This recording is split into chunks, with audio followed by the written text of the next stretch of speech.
begin with why I am not, hold on one second.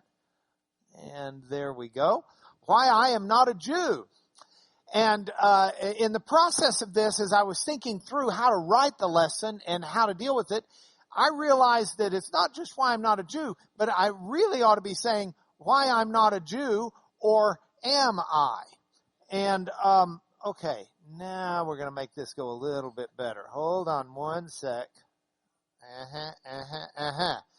Now, in the process of this, one of the most important things that we need to do is we need to get our terminology right.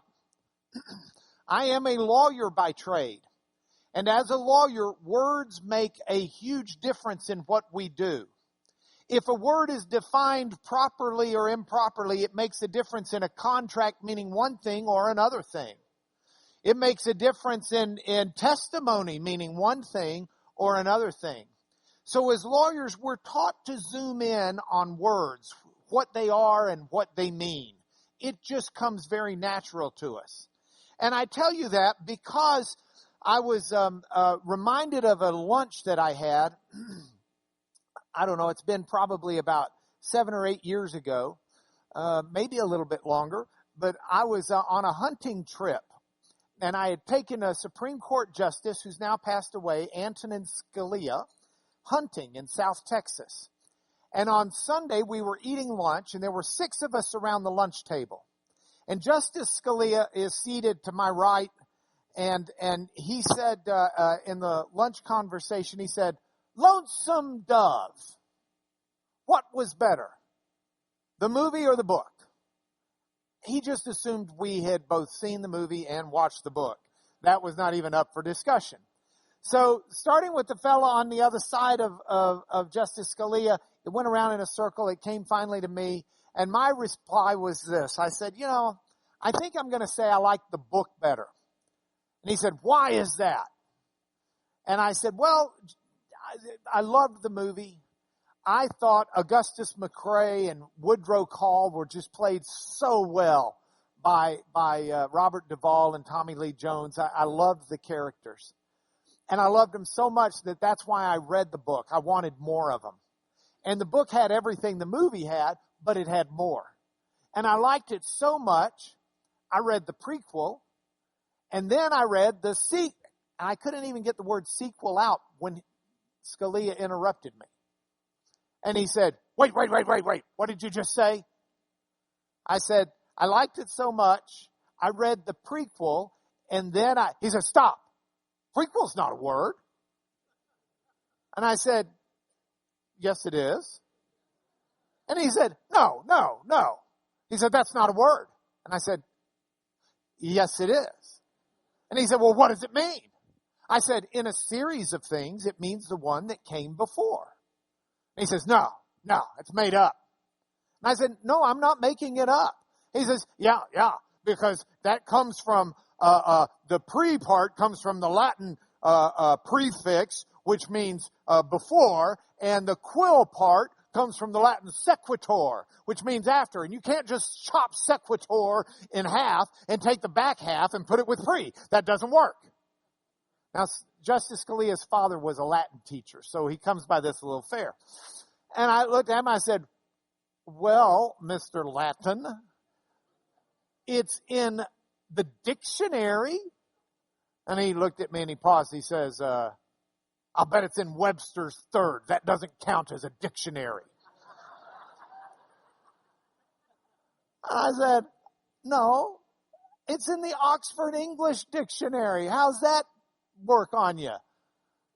And of course, I'm bluffing. I have no clue. I mean, like I've memorized the Oxford English Dictionary. He says, it's in the OED. That's Oxford English Dictionary.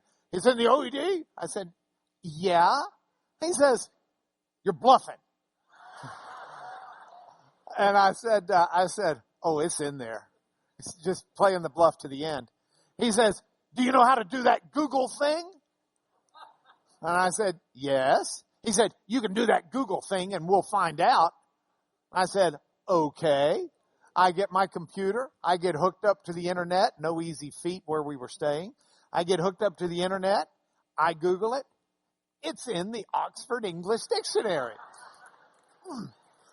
So, of course, I'm acting like that's no big deal. I've memorized it after all. I knew it was in there.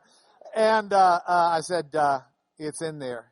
And I said, what do you think? And he looked at me and he just shakes his head in disgust and he says, this is a sad day when the Oxford English Dictionary has gone the way of Webster's third.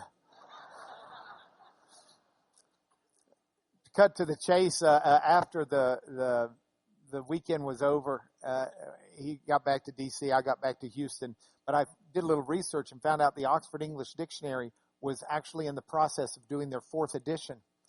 So I got the editor's name, the general editor, and I wrote him a letter. I blind copied Justice Scalia. And the letter said, sir, it's come to my attention you're doing the 4th edition. As the gatekeeper of the Queen's English and all that is holy and right about her language, I would ask you to please take out this word prequel, which is basically a linguistic recombinant DNA gene splice of 2 Latin words that just has created this aberration that's going to corrupt everything. And I said, there's no greater court I could appeal to, or I suspect they would grant certiorari, which is a polite way of saying the U.S. Supreme Court would reverse you if they could. And, of course, Scalia is getting to read this, right, because I blind copied him. And I get a letter back from the guy. And he says, I'm sorry, I'm not the gatekeeper. I just call it like I see it. The language is in use in the English vernacular, and so it stays in the dictionary. But your letter made some legal sense, and if you write Black's Law Dictionary, you can probably keep it out there. So I took the letter and went up to Washington, D.C., and I was having lunch with Justice Scalia in his chambers, and I showed it to him. He said, you don't have to show it to me. And he grabbed my letter. It was on his desk. He says, I'm writing my own to him.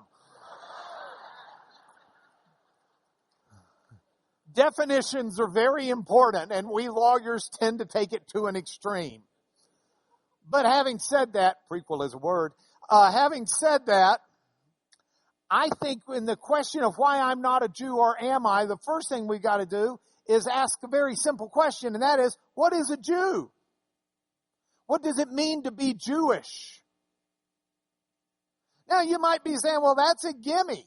I mean, after all, we know so many people who are Jewish. I love music. Look at all the Jewish musicians. Bob Dylan is Jewish. Paul Simon is Jewish. Leonard Cohen, God rest his soul, is Jewish. Mark Knopfler is Jewish.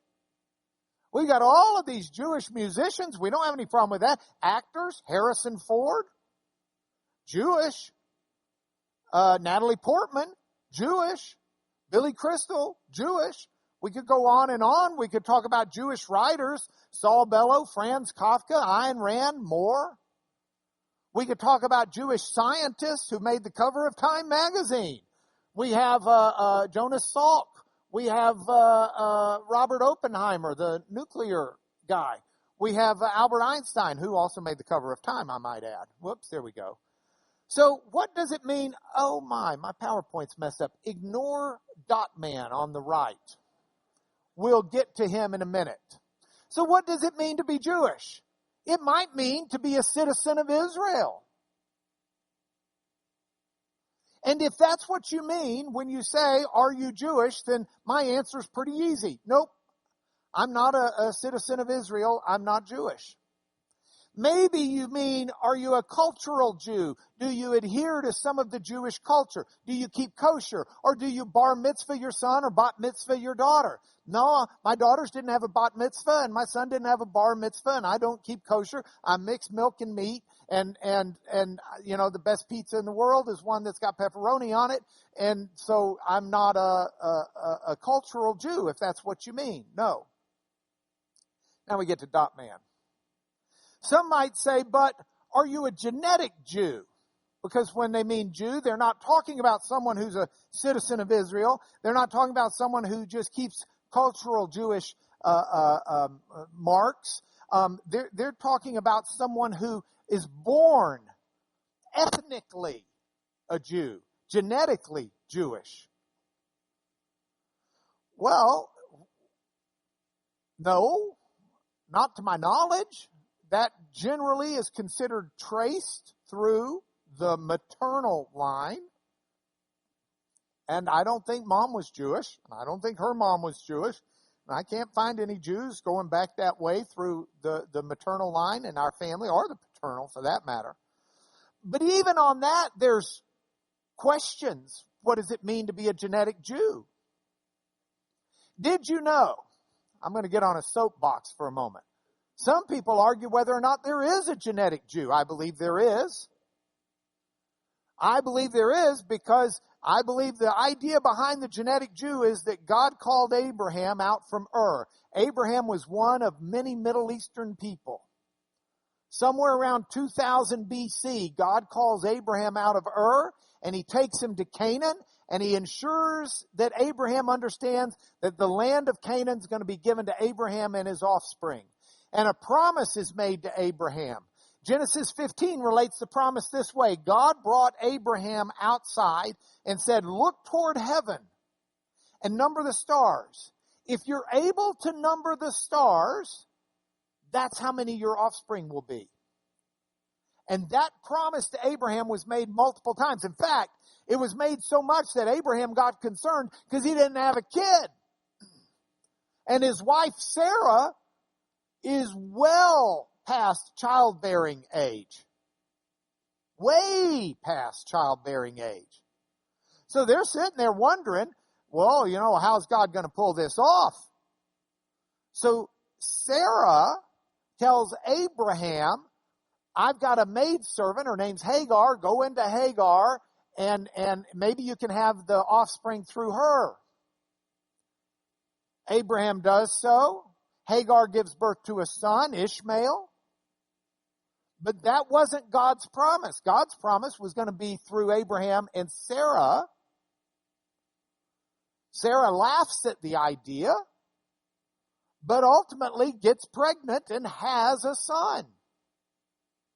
And Abraham has a son. The son is Isaac, who then is a half-brother of Ishmael. Ishmael's mom is rubbing, that's not a fair way to say it because that's meaning it's her fault. And it's not necessarily that it was her fault. Let's just say Ishmael and his mother were not a welcome presence for Sarah and her son Isaac. So Ishmael and Hagar get sent off. And the Muslims and Arabs will tell you that Ishmael becomes the father of the Arab nation. Meanwhile, Isaac continues, and the promise that God made to Abraham, God makes to Isaac. Isaac has two children, Jacob and Esau. The promise is then made to Jacob of those two children. Jacob has 12 sons.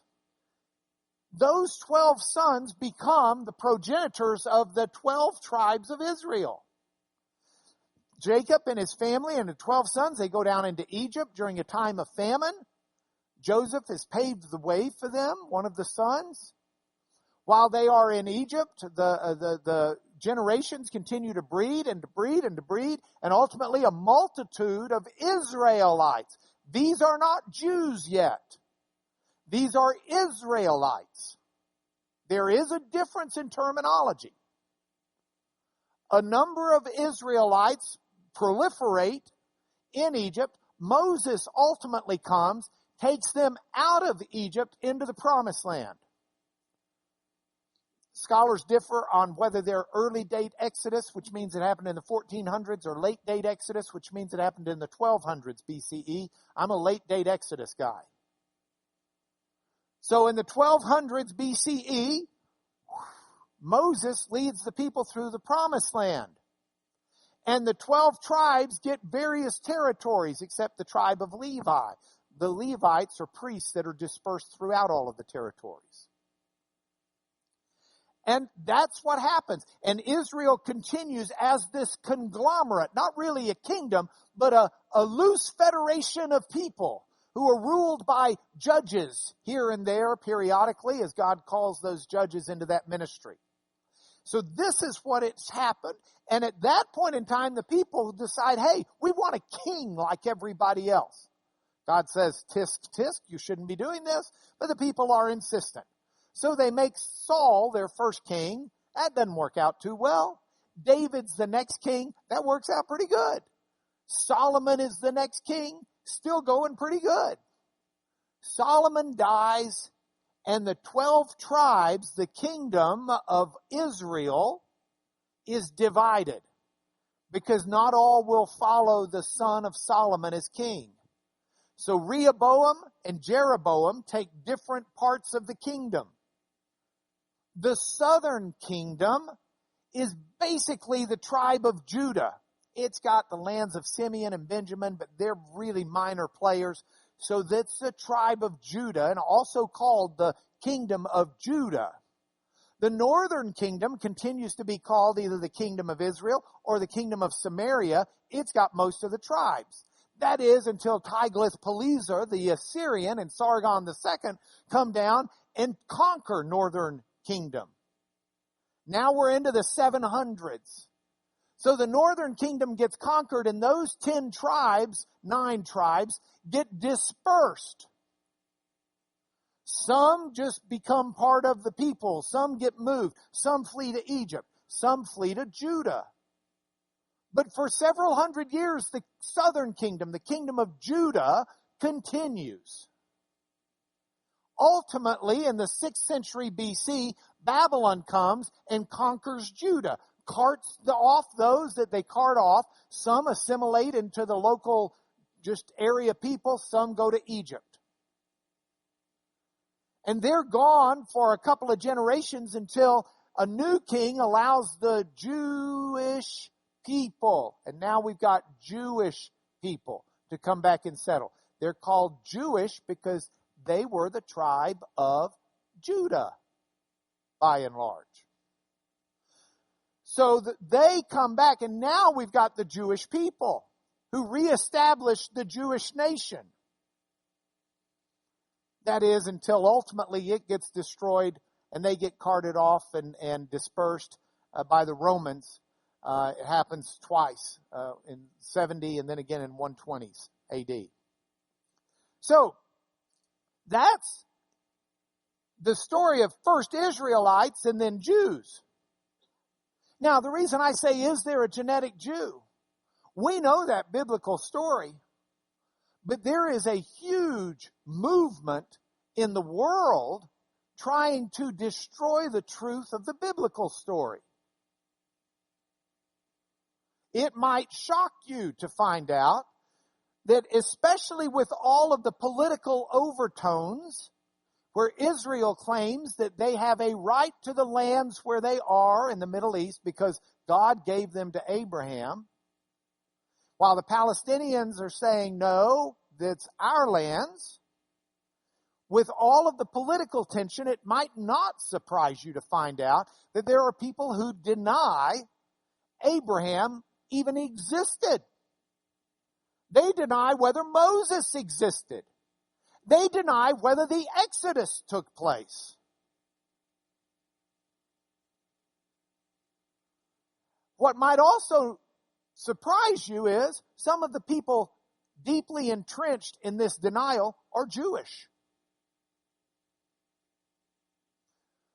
So, you look up Wikipedia, look up Jew. Here's what you read.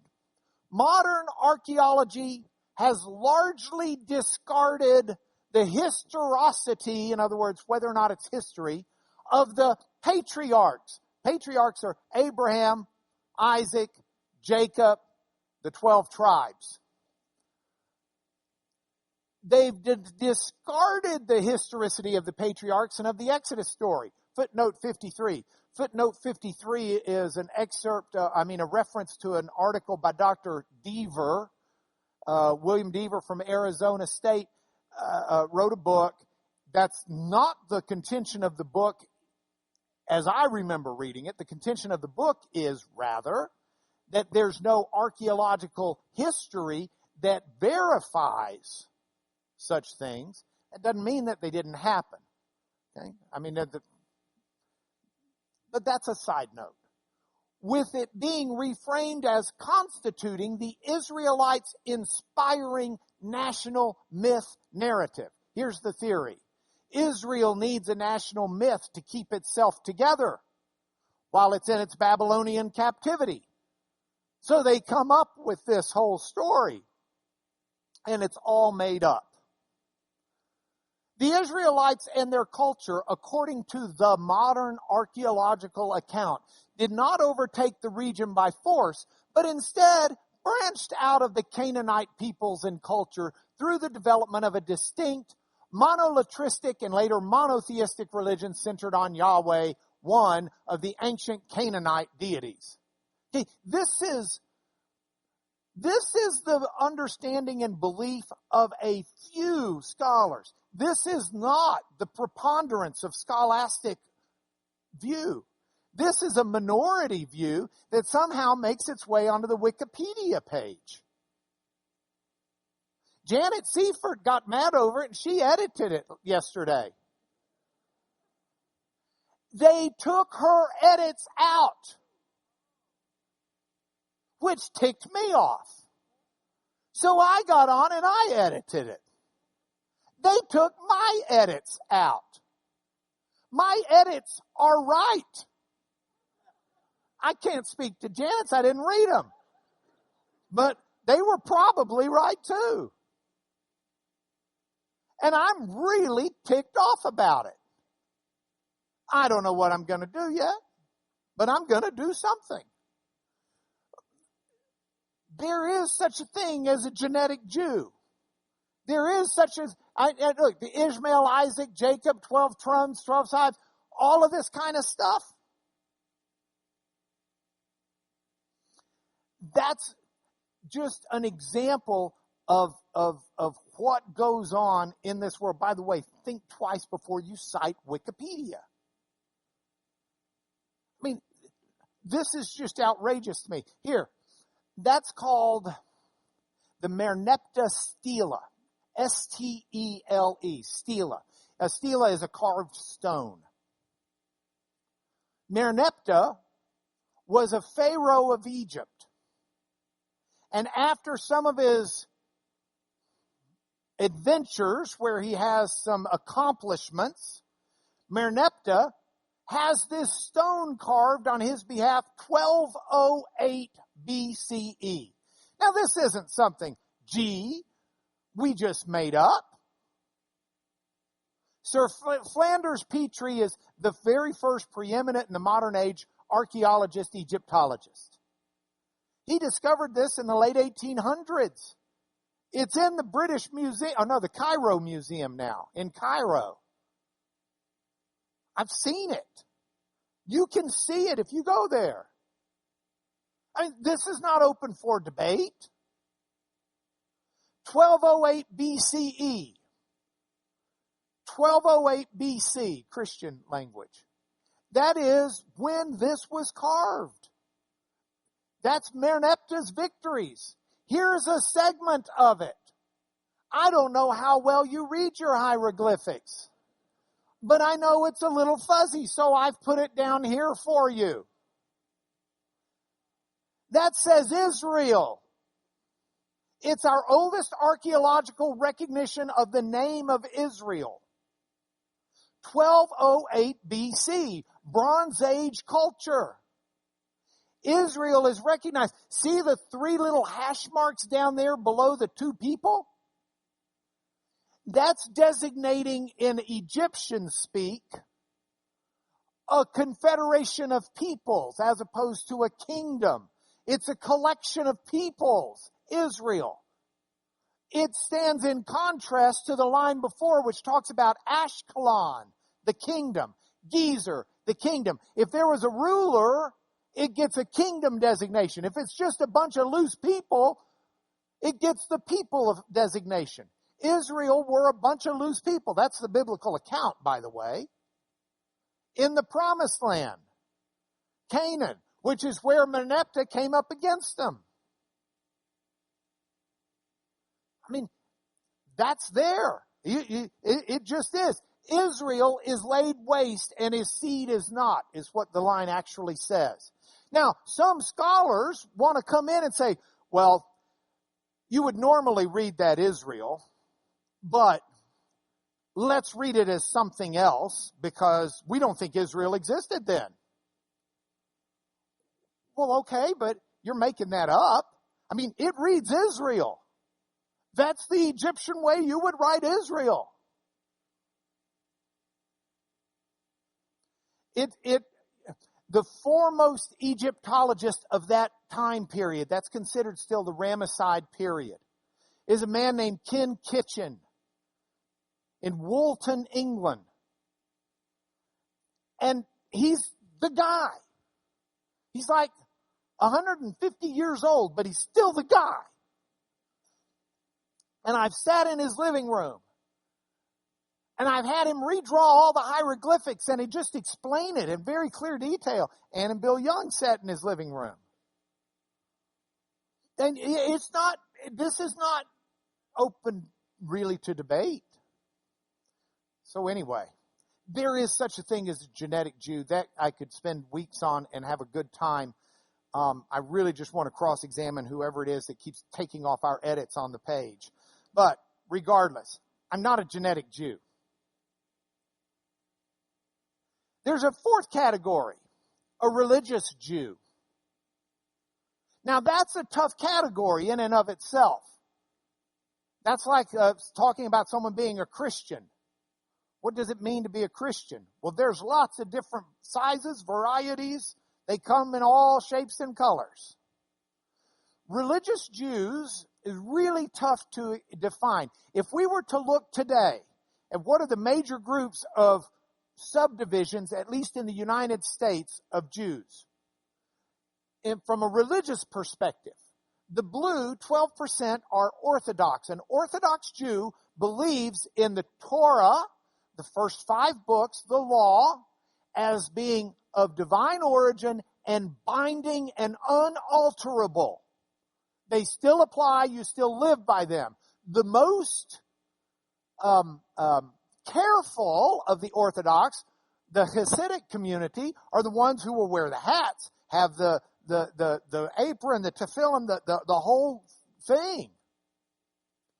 But these are people who live very carefully on the spectrum. If you go to the opposite end of the spectrum, the 41% are Reform Jews. Reform Jews find the ideas in the Torah important, but not the actual practices. It's kind of the ideas are ones that we reinterpret into today's culture.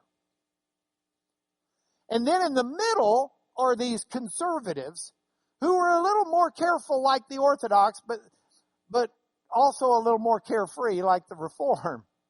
That's my language, and I don't mean to be insulting to anybody on any of that. I have dear friends truly in each of these camps, except the Orthodox camp. I know Orthodox Jews, but I'm not as close to them. Now, the conservatives might keep kosher. They'll bar mitzvah, bat mitzvah, although some of the Reform will as well. They'll keep some of the law, but they're not as persnickety about it all.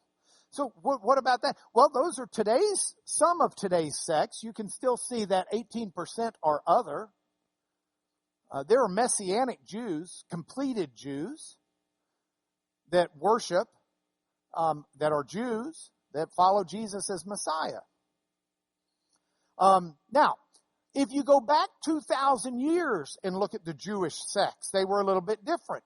In first century Judaism, you had Pharisees. The Pharisees came out of the movement that happened when, after Alexander the Great conquered a lot of the world in the 4th century BCE, a lot of the world became Hellenized, which is a fancier way of saying Greekized. They just became, they took on Greek culture and Greek ideas, and the Greek language became the language of the day. Even in Israel, that became an issue. And they tried to abolish the monotheism and the Jewish religion and substitute for the Greek religion. And the Maccabee brothers stood up against this and revolted and threw off the yoke of the ruling authorities and kept Judaism pure. And the Hasidim, the people who fought to keep the religion of Israel pure, are the forefathers of what by the first century are called Pharisees. There's the sect, S-E-C-T, of Pharisees. The word for sect in the Greek is heresis. So this is the heresis, the sect of the Pharisees. They weren't the only sect. They were hardcore. That was Rabbi Paul, the New Testament Rabbi Paul who becomes the apostle. Then there were the Sadducees. Now the Sadducees, they were kind of the rich hoity-toity ones. They were the ones who administered the government, by and large. They were the ones who were in relationship with the Romans. They didn't believe in an afterlife like the Pharisees did. They wouldn't go with anything beyond the first 5 books of the Torah. They are another sect, heresis, of the time period. You can read about them, of course, in the New Testament, but you can read about them in Josephus. He is the Jewish historian of the first century who wrote the histories of the Jewish people. There was another sect called the Essenes. They were off kind of by themselves. A lot of scholars believe they were the community that put together the Dead Sea Scrolls in Qumran. But the Essenes were kind of this really ultra-careful community, basically just of men, and basically that means you die out. There was a fourth sect of Judaism in the first century called the Nazarenes, also called the Way. In Antioch, by the middle of the first century, they get called Christians because they followed Jesus of Nazareth, understanding him to be the long-awaited Messiah. So this becomes, in fact, if you look in Acts 24, 5, and 14, I don't want to get lost time-wise, so I'm just going to leave it. You can research it. You can read all of this in the lesson if you want to download it. I've written this and more. But you can read in there that Jesus' followers are called a heresis, a sect. Just like the Pharisees, just like the Sadducees, just like the Essenes. It was a fourth group of people, and there were a lot of them. A lot of first century Jews were absolutely convinced that Jesus was Messiah. By the way, Hebrew word Messiah, that's our anglicized version, Mashiach, translated into Greek becomes Christos, or Christ. Jesus, his last name was not Christ. Wasn't even his middle name. That was a title that was given to him by the Jewish believers who saw Jesus, Yeshua, as Mashiach, as Messiah. So, within the context of all of these different views, how do we decide what a religious Jew is so that I can determine, am I one or not? Well, here's what I decided to do. Maimonides was Moses Maimonides. What a great first name. Moses Maimonides was the preeminent medieval Jewish scholar. He lived in the 1200s. He was, or died in the 1200s. I think he was born in the 1100s. He was a philosopher. He was a doctor. In fact, read some of his doctor writings. He wasn't a half-bad doctor for 1200 AD. And he was a rabbi. He is still accorded within Judaism immense respect and is almost the defining rod. Okay, what's your position on this? Well, do you agree with Maimonides on that or not? Do you agree with Maimonides on that or not? He's the source, if you will, from which others measure where they sit on the theological spectrum. So Maimonides gave out 13 principles of faith. These are the 13 principles that set you apart as being Jewish, according to Maimonides, a religious Jew. And I decided to take those 13 principles and look at them and determine, am I a Jew or not, from a religious perspective? So let's look at them. Principle number 1, by the way, if you're looking at your watch thinking, 13. He doesn't have but about 12 minutes to go. That's not even a minute of one. And I know Lanier, he can't go that fast. Or at least he won't. You're right. We're not going to cover all of them today. We'll cover a couple, and we'll continue on this next week, God willing. Principle number 1. The first principle is belief in a creator, a being who is himself complete in existence and who caused all that exists. So the first principle of a Jew is believing, according to Maimonides, a religious Jew, is believing in a creator as a being complete within himself in existence. Didn't need anyone else to become complete. Didn't need anything else to become complete. Is complete and a total within himself. And who caused then everything that exists.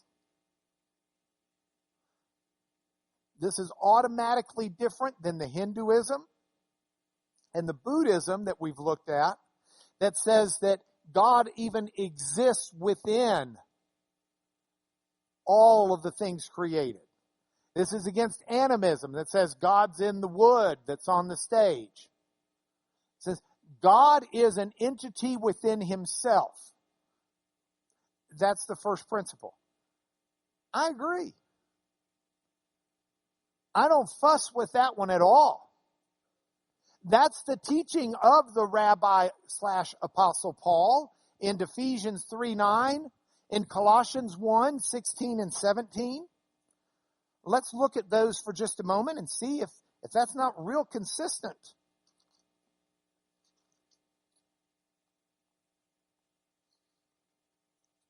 We start with Ephesians 3:9. Paul begins and says, where did I put my pen? Hold on. For this reason I, Paul, a prisoner for Christ Jesus, that's for Messiah Jesus, on behalf of you, Goyim. That's us, huh? Oh, you can't see it? Here, where are we? Hold on. There we go. A prisoner for Messiah Jesus on behalf of you, Goyim. Goyim, plural, Gentiles. That's actually, the Greek word is ethnos, but and singular is a goy. So I have a friend who went and spoke at a synagogue, and he's goy. And he said, I know what you're saying. What's a nice goy like you doing in a place like this? For this reason, I, Paul, a prisoner for Christ, Messiah Jesus, on behalf of you Goyim, you Gentiles, assuming you've heard of the stewardship of God's grace that was given to me. Paul's responsible for something here. How the mystery was made known to me by revelation. God revealed it to Paul. Paul started out totally opposed to the idea Jesus was Messiah. In fact, he was all for imprisoning and killing people who were trying to disturb Jewishness. Remember, Paul's a Pharisee. The Pharisees got their start from the movement that protected Judaism from just becoming a religion of the Goyim. And so Paul thought he was overly zealous and devoted to the Lord when he tried to destroy the people of the sect of the Nazarenes. But God met him on the road. He does a 180. When you read this, you can perceive my insight into the mystery of the Messiah, which was not made known to the sons of men in other generations, as it's now been revealed to his holy apostles and prophets by the Spirit. It's the Spirit of God in the Old Testament that's constantly revealing the will of God and the Word of God to others. This mystery is that the Gentiles are fellow heirs, members of the same body. Now look what he says. Of this gospel I was made a minister according to the gift of God's grace, to preach to the Goyim, to the Gentiles, the unsearchable riches of Messiah, and to bring to light for everyone what's the plan of the mystery hidden for ages in God, who created all things. God created all things. It's a mystery that existed within God. God had complete and total existence within himself. Weigh this with Colossians 1:16 and 17, where the same Paul is writing. Yeah, that's not the passage I want.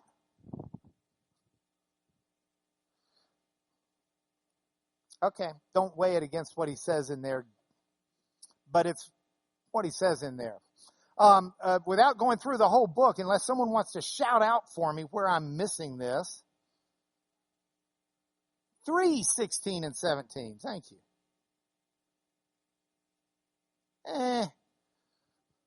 What? Look, we don't have time. It is 1:16? Oh, I'm in Philippians. Okay, I started to say, golly. I mean, I really thought I remembered this. Yes, this is it. Thank you. And it starts in verse 15. Colossians 1. Boy, I felt like an idiot. He is the image of the invisible God, Jesus. The Greek word for image is ikonos. He's the icon. He's the image of the invisible God. Firstborn of all creation. Firstborn not in terms of he's born first like a race, but the preeminent, the highest, the top, the creme de la creme of that's ever been born. For by him all things were created, in heaven and on earth, visible and invisible, thrones, dominions, rulers, authorities, all things were created through him and for him. He's before all things. In him all things hold together. And that's what Maimonides says of God. I believe that to be true. If we go back to the PowerPoint. I believe in the first principle. I'm so far 1 for 13. Look at principle number 2. The second principle centers on the unity of God, that God is one. Now, a lot of people will look at Christianity and say, there's a divergent. Christianity has 3 gods. Oh, no. God is one. There is one God. And that's the Christian belief as well. And you can't look at these Christian passages. James 2:19. In James 2:19, James says, look, you believe that God is one. Well, good for you. Even the demons believe that. I mean, it's taken for granted. 1 Timothy 2:5, there's one God. Ephesians 4 through 6, one Lord, one faith, one hope, one baptism, one God. The Old Testament teaches that there is one God. The Shema Yisrael, Adonai Eloheinu, Adonai Echad. Hear, O Israel, the Lord your God, the Lord is one. That hasn't changed. The Christian belief is that God is so hard for us to understand. God is not a supersized human. God is not a supersized human where we think of him in human terms. God is something so far beyond what we are that he's got to speak to us in language we can understand. And so he speaks to us in a way that lets us know, number one, God is one. Not 2, not 3, not 4, not 15. There is one God. We happen to know that God is also Father, Son, and Spirit. You will find even in the Old Testament scriptures references to the Spirit of God moving upon the face of the waters. You'll find references in the Old Testament. In Genesis 1 in the creation, God says, let us make man in our image. But there's only one God. Yes. Well, maybe he's talking with the angels. No, the angels don't make man. God does. You'll find passages, Isaiah 9:6. Now I'm paranoid to even go to a passage, like my brain's not right. Look at this. Isaiah, Old Testament prophet, revealed by the Spirit of God, for to us a child is born, to us a son is given. And the government shall be upon his shoulder. And his name shall be called Wonderful Counselor, Mighty God, Everlasting Father, Prince of Peace. Of the increase of his government and of peace there will be no end on the throne of David and over his kingdom, to establish it and uphold it with justice and righteousness from this time forth and forevermore. The zeal of the Lord of hosts will do this. The Lord of hosts is going to give us a child. A child will be born, and he will be mighty God. But there's only one God. Absolutely. That's the scriptural teaching. God is one. God is Father, Son, and Holy Spirit. And these are not the same. And yet they are one God. And it's hard for us to understand. But shouldn't it be? I mean, do we really think that we should understand the nature of this being God? Now, we'll tell you something else. If we go back, principle number 3 is an important one here as well. God is spirit, not flesh. God's not subject to the things that affect bodies, such as movement or fatigue. When the Bible speaks of God in physical terms, walking, standing, etc., it's a metaphor. It's using the language of people. Amen. Oh, I agree with that. Jesus said the same thing in John 4. He's met the woman at Samaria, and the woman at Samaria is debating with Jesus. Well, where do you think we should worship? You Jews say we should worship in Jerusalem. We think on Mount Gerizim. What do you think? Jesus' reply is, woman, you got it all wrong. God's not a physical being who's going to show up on one hill or another. God is a spirit, and we worship him in spirit and in truth, regardless of where we are. God is a spirit. When Paul writes about Jesus in Philippians 2, he says for us to have the same attitude Christ had, who, although he existed in the form of God, did not regard equality with God a thing to be grasped, but emptied himself, taking on the form of a human. And there is a God, one God, and somehow that God has to speak in our language for us to understand. So in our language, for us to understand, sometimes he talks about the heart of God. God doesn't have a beating heart. Actually, the Hebrew word is referencing his stomach, his bowels. That's where the feelings were for the Hebrews. But we translate it heart generally. When it talks about God saying, I've engraved my people on the palms of my hand, God doesn't have a hand with a palm. He's a spirit. He's speaking in terms that we can understand. It's no different when he says that he is one. And yet he is Father. He is Spirit. He is Lord of hosts. He is Son. Those are different, and yet they're one. He's speaking in terms that we can best grasp. And that's what he does. So I agree with the first 3. If you want more, we'll talk about number 4 next week. But here are your points for home because I'm out of time. The passage I just quoted from Philippians 2. Have this mind among yourselves, which is yours in Christ Jesus, who though he was in the form of God, did not count equality with God a thing to be grasped. But he emptied himself by taking the form of a servant and being born in the likeness of men.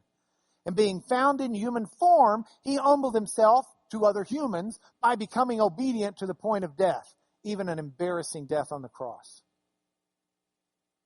That's an amazing story. And I see all of us at times trying to build God into our image.